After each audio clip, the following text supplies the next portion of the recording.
এরপর আমরা যেটা দেখছি সেটা বাংলাদেশের আর্থসামাজিক অবস্থার উপর খাদ্য নিরাপত্তাহীনতার যে প্রভাব সেটা একটু আমরা দেখব। তাহলে যেটা দাঁড়াচ্ছে যে খাদ্য নিরাপত্তাহীনতা সামাজিক প্রভাব দেখব। খাদ্য নিরাপত্তাহীনতা ও অপুষ্টির মধ্যে জোরালো সম্পর্ক। খাদ্য নিরাপত্তা না থাকলে তো আমরা পুষ্টি পাচ্ছি না, আমাদের পুষ্টির অভাব হচ্ছে, সেখানে একটা সম্পর্ক আছে। সরকারের কোনো রিপোর্টে দেখা গেছে শতকরা এখানে আমরা নোট ডাউন করে ফেলি, একটু নোট ডাউন করে ফেলি যে দেখা গেছে শতকরা 60% জনগোষ্ঠী কোনো না কোনো পর্যায়ে অপর্যাপ্ত আয়ের জন্য ক্ষুধা যে দারিদ্রতা তৈরি হচ্ছে, মানে ফুডটাকে ইনটেক করতে পারেনি। প্রায় 30 মিলিয়ন নারী ও 12 মিলিয়ন হচ্ছে গিয়ে 5 বছর নিচে শিশু অপুষ্টির শিকার। ঠিক আছে, এটা কিন্তু সরকারি ডেটা।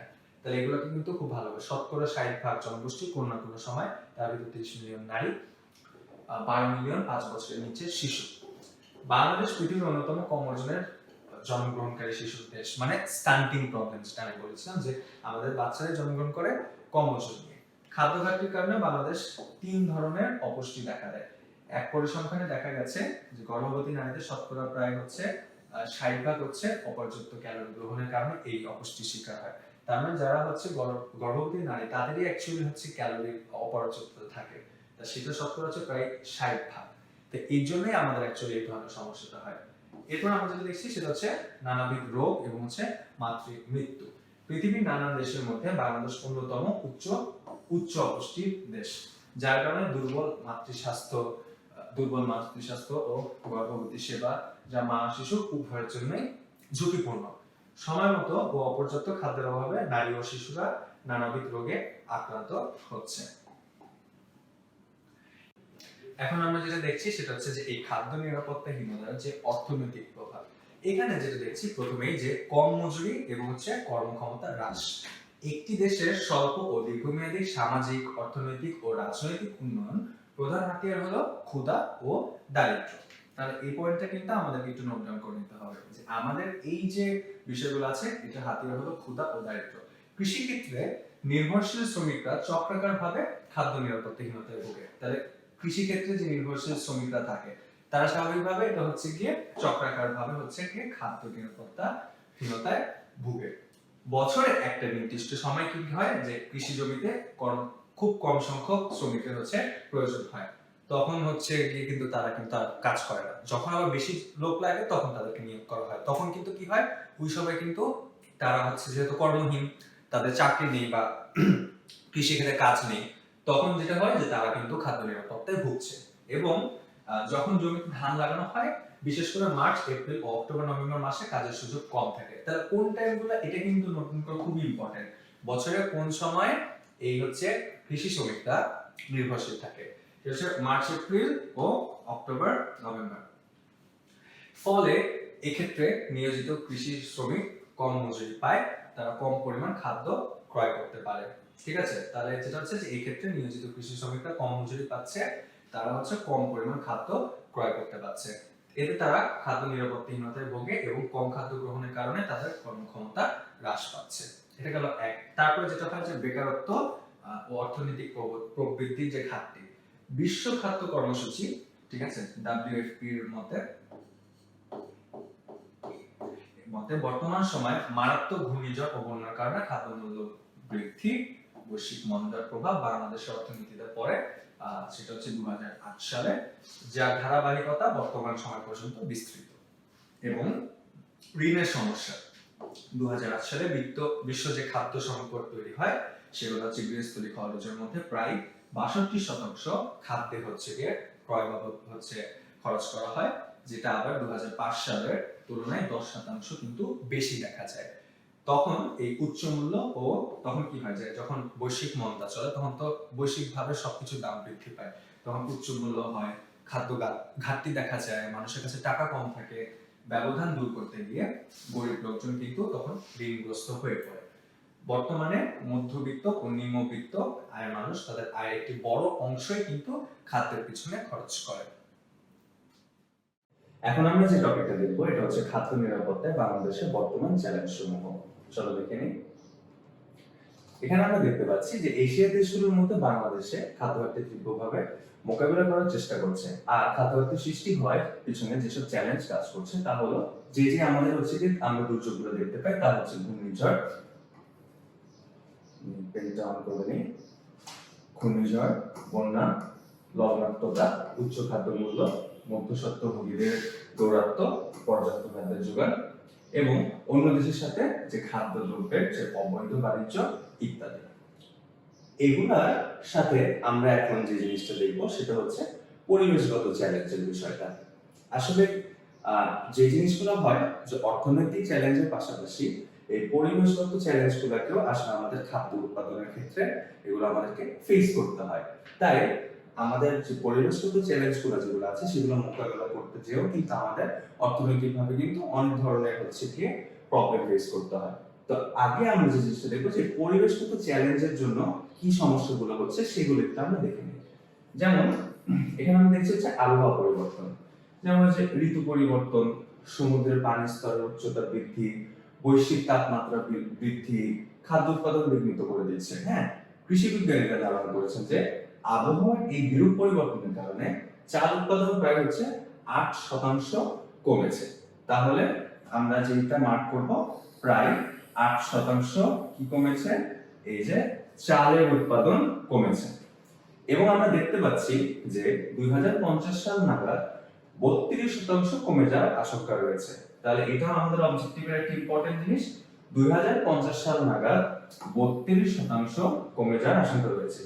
কৃষি মন্ত্রণালয়ের তথ্য মতে বাংলাদেশের প্রায় 80,000 হেক্টর জমি আবহাওয়ার পরিবর্তন তথা হচ্ছে অনাবৃষ্টি, লবণাক্ততা ও বন্যার কারণে হচ্ছে হাতছাড়া হয়েছে। তাহলে আবহাওয়ার পরিবর্তনের ফলে কি কি হয়েছে? অনাবৃষ্টি, তারপরে পানিতে লবণাক্ততা এবং বন্যার কারণে যে ঝামেলাগুলো হয় এগুলোর জন্য প্রায় 80,000 হেক্টর জমি নষ্ট হয়েছে।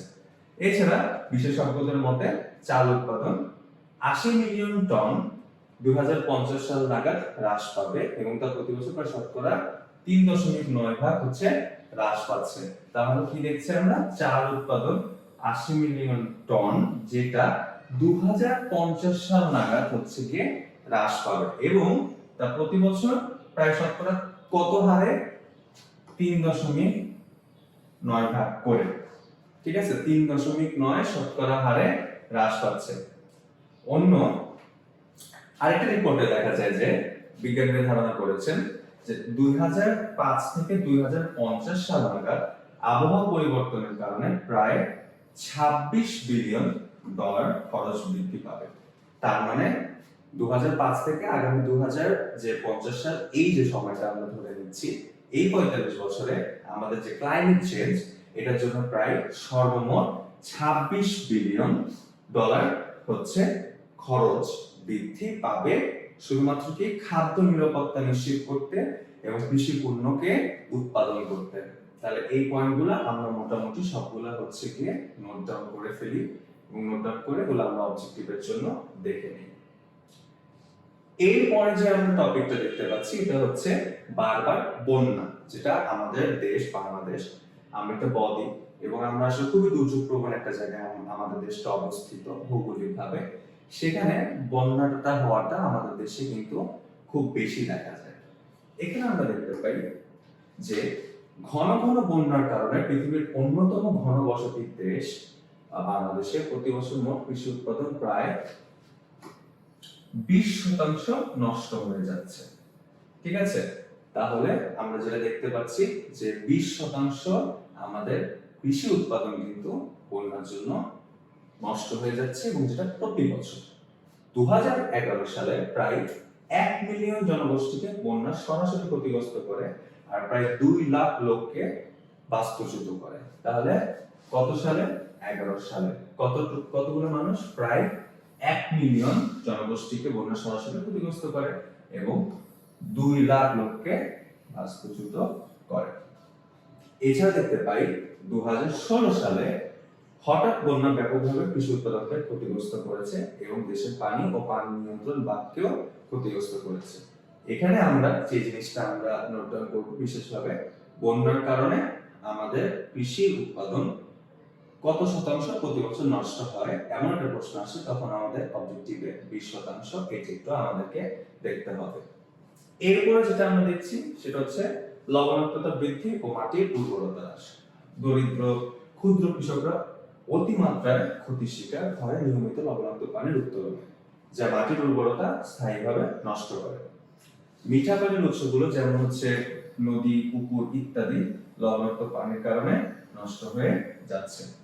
আবার মাঝে মাঝে শস্য জমিতে লবণাক্ত পানির সাথে বালুর অনুপ্রবেশও ঘটে, আর বালুর অনুপ্রবেশ ঘটলে সেই ক্ষেত্রে কৃষি কাজ করা খুবই কঠিন হয়ে যায়।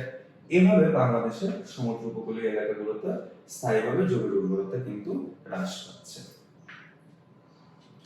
এরপরে যেটা একটা দেখবো সেটা হচ্ছে পানির সমস্যা। আমরা তো জানি যে যেখানে আসলে স্থলভূমি আছে সেখানে মিঠা পানি আছে, আর যে জায়গাটাতে হচ্ছে গিয়ে আমাদের বঙ্গোপসাগরের কাছে সেখানে লবণাক্ত পানি রয়েছে। তাই মিঠা পানির অভাব বাংলাদেশের খাদ্য নিরাপত্তা কিন্তু অন্যতম একটা চ্যালেঞ্জ। যেমন দেখি যে প্রতিবেশী দেশগুলোর সাথে অসম বিতর্কিত চুক্তি কিংবা পানির অপর্যাপ্ত প্রাপ্তি অথবা সময় মতো প্রাণের প্রাপ্তির অভাবে বাংলাদেশের খাদ্য উৎপাদন কিন্তু ব্যাহত হচ্ছে। আমরা কিন্তু তিস্তা নদীর যে চুক্তি, বাঁধের চুক্তি, এছাড়া আরো অনেকভাবে আমরা দেখছি যে আমাদের নদীগুলো কিন্তু, আমাদের বাংলাদেশের নদীগুলো কিন্তু কি এই আমাদের হচ্ছে উপমহাদেশে বিভিন্ন জায়গা থেকে কিন্তু আমাদের দেশে এসেছে। তো সেই নদীগুলো যখন বাঁধে যখন বাধাগ্রস্ত হচ্ছে, তখন তাদের যে স্রোত, সেই স্রোতটা প্রখর থেকে তখন হচ্ছে আর প্রখর থাকছে না। তার ফলে যেটা হচ্ছে যে ওই নদীর আশেপাশে যে জমিগুলোতে কৃষকরা আসলে কৃষি কাজ করা শুরু করেছে, বহু বছর ধরে করে আসছে, সেই জমিগুলোতে যেটা হচ্ছে ব্যাপকভাবে ক্ষতিগ্রস্ত হচ্ছে। কারণ মিঠা পানি দিয়ে কিন্তু মিঠা পানির যে ফসলগুলো হয় সেই ফসলগুলো কিন্তু লবণাক্ত পানি দিয়ে কিন্তু সেটা পূর্ণ করা যায় না, মিঠা পানি প্রয়োজন হয়। সেক্ষেত্রে সেই জমির কিন্তু কৃষি ফলন কিন্তু ব্যাহত হচ্ছে। এছাড়া দেখি যে আবার বাংলাদেশে যেসব আন্তর্জাতিক নদী আছে তাদের উৎসস্থল হচ্ছে অন্য দেশে হওয়ায় সেসব রাষ্ট্র পানি সংরক্ষণের উদ্দেশ্যে নদীতে বিভিন্ন রকম বাঁধ দিয়ে অথবা নদীর গতিপথ পরিবর্তন করে স্বাভাবিক পানি প্রবাহ কিন্তু বাধাগ্রস্ত করেছে। তাহলে আমরা পানির সমস্যাটা দেখে নিলাম। এরপর আমরা যেটা দেখবো সেটা হচ্ছে আবাদযোগ্য জমির পরিমাণ হ্রাস। গত 30 বছরে বাংলাদেশের প্রায় 1/3, কতটুকু, প্রায় 1/3 আবাদযোগ্য জমির পরিমাণ হ্রাস পেয়েছে অপরিকল্পিত শহরায়ন ও শিল্পায়নের কারণে। তাহলে যেটা হচ্ছে আমরা জানি যে দিন দিন ইন্ডাস্ট্রিয়ালাইজেশনের কারণে হচ্ছে গিয়ে যে জমিগুলো কৃষিকাজে ব্যবহার করা হতো সেই জমিগুলো এখন কৃষিকাজে না ব্যবহার করে সেটা এখন ইন্ডাস্ট্রিয়াল কোনো পারপাসে ব্যবহার করা হচ্ছে। এর ফলে যেটা হচ্ছে যে সেই ইন্ডাস্ট্রিগুলা বিশাল একটা অ্যামাউন্টের একটা জমি নিয়ে তার ইন্ডাস্ট্রি ফর্ম করছে, তার ফলে যে কৃষি জমিগুলো আছে সেগুলো দিন দিন কমে যাচ্ছে। সেই হিসাব অনুযায়ী গত 30 বছরে বাংলাদেশের প্রায় 1/3 যে জমিগুলা যেগুলোকে আসলে আবাদ করা সম্ভব ছিল সেটা কিন্তু কি হয়েছে, হ্রাস পেয়েছে। এখন যেটা হয়েছে যে গড়ে এই জনপ্রতি মাত্র 12.5% জমি চাষের জন্য বরাদ্দ রয়েছে। তাহলে কতটুকু সংখ্যা, 12.5% জমি চাষের জন্য বরাদ্দ রয়েছে। এটা কিন্তু বাংলাদেশের গড় প্রতি যে agricultural land which is cultivable সেই মাত্রাটার কথা বলছে। এখন দেখি যে 1980 সালে 9 মিলিয়ন হেক্টর আবাদি জমি ছিল। তাহলে 1980 সালে 9 মিলিয়ন হেক্টর আবাদি জমি থাকা ছিল, যা 2012 সালে হ্রাস পেয়ে দাঁড়াচ্ছে 6 মিলিয়ন হেক্টর। ঠিক আছে, যা বর্তমানে আরো কমে গেছে। 325 বিঘা জমি প্রতিদিন কৃষি ক্ষেত্রে থেকে অন্যান্য ক্ষেত্রে চলে যাচ্ছে ক্রমবর্ধমান অন্যান্য চাহিদা পূরণের জন্য। আচ্ছা, তাহলে কি হচ্ছে, 325 বিঘা জমি প্রত্যেকদিন কৃষিকাজে যেগুলো ব্যবহার হতো তা হচ্ছে ক্রমবর্ধমান ভাবে অন্য কোনো সেক্টরে, ইন্ডাস্ট্রিয়াল হতে পারে, ম্যানুফ্যাকচারিং হতে পারে, সেই সেক্টরগুলোতে চলে যাচ্ছে। বর্তমানে বাংলাদেশের জনসংখ্যার বৃদ্ধির শতকরা হার হচ্ছে 1.3%, আর কৃষি জমির হার হচ্ছে প্রায় 1%। এভাবে চলতে থাকলে আগামী 10 বছরে বাংলাদেশের খাদ্য নিরাপত্তা ধরে রাখা কিন্তু কষ্টসাধ্য বিষয় হয়ে যাবে। তাহলে আমরা এইটাকেও হচ্ছে গিয়ে আমাদেরকে একটু মাথায় রাখতে হবে যে জনসংখ্যা বৃদ্ধির হার হচ্ছে 1.37%। আর এদিক থেকে হচ্ছে গিয়ে কৃষি জমির যে হার আছে সেটা আছে 1%। এই যে ডিফারেন্সটা, এই ডিফারেন্সের জন্য যেটা হবে যে জনসংখ্যা তাড়াতাড়ি বেড়ে যাবে, যেটা আমরা ম্যালথাসের থিওরিতে পড়েছি। সেই হারে কি হবে না, আমাদের ফুড প্রোডাকশন বাড়বে না, তখন আমাদের খাদ্য নিরাপত্তা ধরে রাখা কঠিন হয়ে যাবে।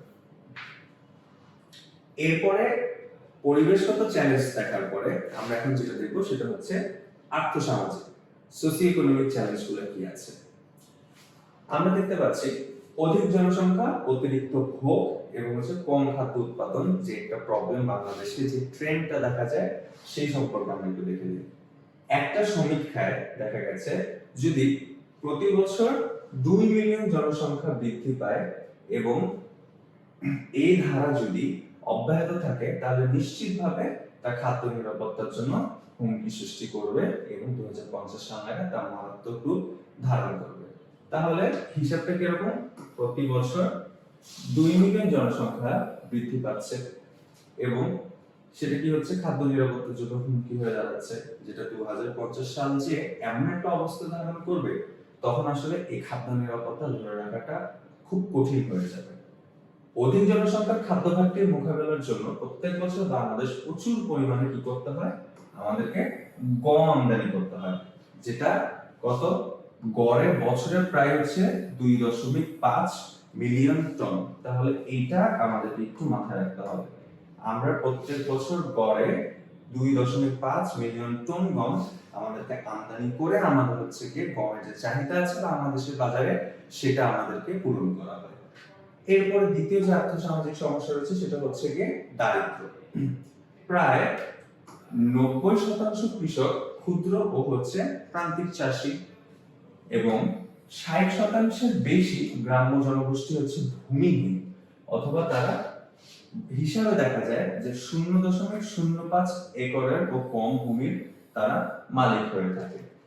এর ফলে যে জিনিসটা হয় যে খাদ্য যে নিরাপত্তা সেটা নিশ্চিত করার জন্য এই যে 90% যে ক্ষুদ্র কৃষক আছে এবং হচ্ছে ভূমিহীন যে 60% যারা হচ্ছে কৃষক আছে তাদের হচ্ছে কি জনপ্রতি যে পরিমাণ আসলে তাদের হচ্ছে কি কৃষি কাজ করার জন্য জমি প্রয়োজন সেটা তারা পাচ্ছে না।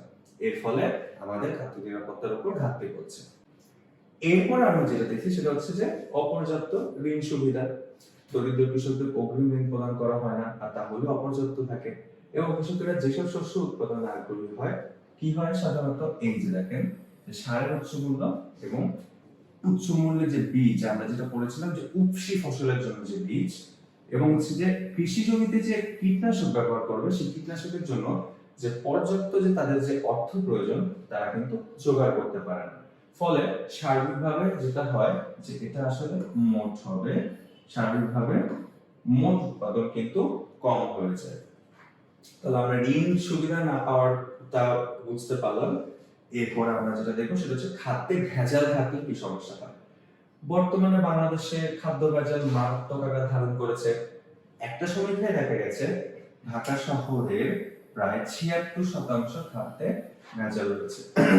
এই সমীক্ষা যে আসলে আমাদেরকে সম্পূর্ণ যে সঠিক যে তথ্য দিচ্ছে তা আমরা বলবো না, তবে অনেক সমীক্ষায় দেখা গেছে যে আমাদের হচ্ছে রাজধানী ঢাকাতে মানে খুব যে খাদ্যগুলো দেখা যাচ্ছে যে মানে থেকেও নিয়ে আসা হচ্ছে বা ঢাকাতেও প্রস্তুত করা হচ্ছে সেগুলোতে ফরমালিন বা কার্বেট ব্যবহার করা হচ্ছে এবং তার ফলে কিন্তু এই খাদ্য ভেজাল বেড়ে যাচ্ছে। এরপরে যে সমস্যাটা আমরা দেখবো সেটা হচ্ছে যে খাদ্যমূল্য বৃদ্ধি। 2008 সালের পর থেকে নিত্য প্রয়োজনীয় দ্রব্যের মূল্য বৃদ্ধি অব্যাহত রয়েছে, বর্তমানে তা অসহনীয় পর্যায়ে কিন্তু পৌঁছে গেছে। খাদ্যমূল্য বৃদ্ধির সাথে সাথে যদি মানুষের আয় একই হারে বা অধিক না বাড়ে তবে মানুষ কিন্তু পর্যাপ্ত পরিমাণ খাদ্য কিন্তু ক্রয় করতে পারে না। ঠিক একইভাবে যে আমার যদি ইনকাম লেভেলটা যদি বেশি না থাকে সেক্ষেত্রে কিন্তু তখন কিন্তু আমার কনজিউমও আমি কম করব, তার মানে ইনকাম কম তাই হচ্ছে গিয়ে কনজাম্পশন কম। একইভাবে সারের অপর্যাপ্ততা, একই জমিতে মাত্রা অতিরিক্ত উৎপাদনের কারণে যদি স্বাভাবিক উৎপাদন ক্ষমতা বিনষ্ট হয়, বাংলাদেশে কিন্তু অধিকাংশ কৃষি জমিতে সার হিসেবে কিন্তু শুধুমাত্র ইউরিয়া কিন্তু ব্যবহার করা হচ্ছে। একদিক থেকে কিন্তু কি হচ্ছে যে আমরা একই জমিতে একই ফসল বারবার করছি, যার ফলে ওই জমির যে হচ্ছে উৎপাদন ক্ষমতা তার হ্রাস পাচ্ছে। আবার সেই জমির উৎপাদন ক্ষমতা বৃদ্ধি করতে হলে আমাদেরকে কি করা উচিত, বিভিন্ন ধরনের সার ব্যবহার করা উচিত, কিন্তু সেই সারটা আমরা ব্যবহার করছি না, শুধু ইউরিয়া ব্যবহার করছি। তাহলে ইউরিয়া ব্যবহার করা, কারণ ইউরিয়া সস্তা এবং সহজলভ্য, সহজ মূল্যের কারণে, ঠিক আছে, ইউরিয়াটা আমরা ব্যবহার করছি। অন দি আদার হ্যান্ড উচ্চ মূল্যের কারণে যেটা হচ্ছে যে পটাশিয়াম ও ক্যালসিয়াম সারের ব্যবহার নেই বললেই চলে। তাহলে কোন দুইটা সার আমরা আসলে উচ্চ মূল্যের জন্য ব্যবহার করছি না? পটাশিয়াম এবং ক্যালসিয়াম, এই দুটো আমরা ব্যবহার করছি না। জমিতে একই সার যদি বারবার ব্যবহারের ফলে আস্তে আস্তে যেটা হয়, ওই যে জমির উর্বর শক্তি হ্রাস পায়, তখন আসলে কি হয়, আমরা বিভিন্ন ধরনের ফসল যদি করতাম, তাও কিন্তু যেটা হতো যে তারা মাটির বিভিন্ন জায়গা থেকে বিভিন্ন উপাদানগুলো সংগ্রহ করে ফসলটা করত।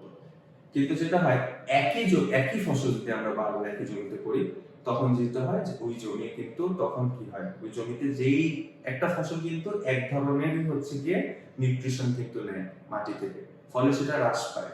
সেটাও আমরা করছি না। তাই একই সাথে যে জিনিসটা প্রয়োজন, যে যেই সারগুলো ব্যবহার করলে আমার উৎপাদন বাড়বে, সেটাও হচ্ছে গিয়ে ব্যবহার করতে হবে। এবং হচ্ছে গিয়ে একই জমিতে একই ফসল না ফলে বিভিন্ন ফসল ফলালে আমাদের খাদ্য নিরাপত্তা নিশ্চিত করা সম্ভব।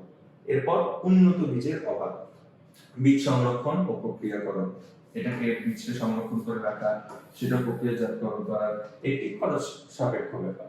যদিও বাংলাদেশ কৃষি উন্নয়ন কর্পোরেশন উন্নত বীজ কৃষকদের মধ্যে বিতরণের চেষ্টা করে, কিন্তু তা আসলে চাহিদার তুলনায় সাধারণত অপ্রতুল। যতটুকু আসলে আমাদের দেশের বীজের চাহিদা, ততটুকু আসলে সেভাবে বীজগুলোকে আমরা ডিস্ট্রিবিউট করতে পারি না। এখন আমরা যে কনসেপ্টটা করবো সেটা হচ্ছে নিরাপদ খাদ্যের ধারণা এবং কেন নিরাপদ খাদ্য গুরুত্বপূর্ণ। যেটা আমরা দেখতে পাই যে ডায়রিয়া থেকে শুরু করে বিভিন্ন ধরনের যে ক্যান্সার, এগুলো কিন্তু হতে পারে অনিরাপদ খাদ্য গ্রহণের ফলে। বিশ্ব স্বাস্থ্য সংস্থা WHO এর মতে প্রত্যেক বছর খাদ্যজনিত ও পানিবাহিত ডায়রিয়ার কারণে 2.2 মিলিয়ন লোক হচ্ছে মারা যায়। তাহলে সংখ্যাটা কত? 2.2 মিলিয়ন লোক প্রত্যেক বছর শুধুমাত্র খাদ্যজনিত এবং হচ্ছে গিয়ে পানিবাহিত যে ডায়রিয়া হচ্ছে সেটার ফলে, যার মধ্যে 1.9 মিলিয়ন হলো শিশু। তাহলে দেখেন 2.2 মিলিয়ন লোক মারা যাচ্ছে, তার ভিতরে 1.9 মিলিয়ন হচ্ছে শিশু। এরপরে আমরা যেটা দেখবো সেটা হচ্ছে নিরাপদ খাদ্যের ধারণা। নিরাপদ খাদ্য হলো এমন একটি বৈজ্ঞানিক বিষয় যা খাদ্যের হচ্ছে রক্ষণাবেক্ষণ, তৈরি ও খাদ্যের মজুতকরণ বোঝায়। তাহলে কি কি জিনিস যা হচ্ছে খাদ্যের রক্ষণাবেক্ষণ, সেটাকে কিভাবে হচ্ছে আমরা তৈরি করব, এবং খাদ্যের মজুতকরণ বোঝায়, ঠিক আছে, এই জিনিসগুলো, এবং যা মানুষকে খাদ্যের কারণে অসুস্থতা থেকে রক্ষা করে। তাহলে সেফ ফুড কোনটাই হবে, যে জিনিসটা আমি হচ্ছে গিয়ে প্রপারলি সেটাকে আমি হচ্ছে গিয়ে রেখে দিতে পারবো, প্রিজার্ভ করতে পারবো, যেটা তৈরি করা হবে ভেজাল মুক্ত খাবার থেকে, যে খাবারগুলোকে আমি হচ্ছে গিয়ে মজুত করে রাখা বলতে হচ্ছে গিয়ে বৃহৎ অর্থে ম্যাক্রোইকোনমিতে যদি আমি মজুত করে রাখার কথা বলি সেটা, এবং যে খাদ্যটা কনজিউম করার ফলে মানুষ সাধারণত অসুস্থ হবে না। নিরাপদ খাদ্য বলতে সেসব খাদ্যকে বোঝায় যা ভোক্তার নিকট ক্ষতিকর হবে না এবং ইচ্ছাকৃতভাবে ব্যবহার করবে হচ্ছে ভোগের জন্য। আমরা ইচ্ছাকৃতভাবে কোনটা ভোগ করবো, যেটা আসলে আমাদের কি খাদ্য পুষ্টি গুণ সেটা আমাদের নিশ্চিত করবে সেই খাদ্যগুলা, এবং মানুষের জন্য বেশি মাত্রায় ক্ষতিকর যে 3 রকমের যে হচ্ছে গিয়ে দূষণ, সেটা আমরা দেখবো। এই দূষণ থাকলে খাবারটা নিরাপদ খাদ্য নয়, ঠিক আছে। তাহলে সেই দূষণগুলো কি, আর এই দূষণগুলো না থাকলে বা কোনো ধরনের দূষণই না থাকলে সেগুলো আমাদের নিরাপদ খাদ্য হিসেবে আমরা বিবেচনা করে দেব। যেমন হচ্ছে ক্ষুদ্র যে অণুজীব আছে, মাইক্রো অর্গানিজম বলি আমরা, সেটার কারণে দূষণ। এই ধরনের দূষণে অন্তর্ভুক্ত খাদ্য দূষণকারী কি কি? ব্যাকটেরিয়া, তারপর হচ্ছে যে স্পয়েলেজ ব্যাকটেরিয়া, মল্ড, ইস্ট, এই জিনিসগুলা সাধারণত ক্ষুদ্র অণুজীব হিসেবে আমরা ধরে নিই। এরপর হচ্ছে শারীরিক দূষণ। এই ধরনের দূষণে যেটা হয় যে কাঠ, চুল, প্লাস্টিক, তারপর মৃত পতঙ্গ, এগুলো থাকে, এরপর হচ্ছে রাসায়নিক দূষণ। এটা তো সাধারণত যেমন দেখা যাচ্ছে যে এই যে কীটনাশক জাতীয় পদার্থ এবং হচ্ছে সুগন্ধি ব্যবহার করা বা হচ্ছে দূষণ যেটা পরিচ্ছন্নতা করে সেরকম হচ্ছে।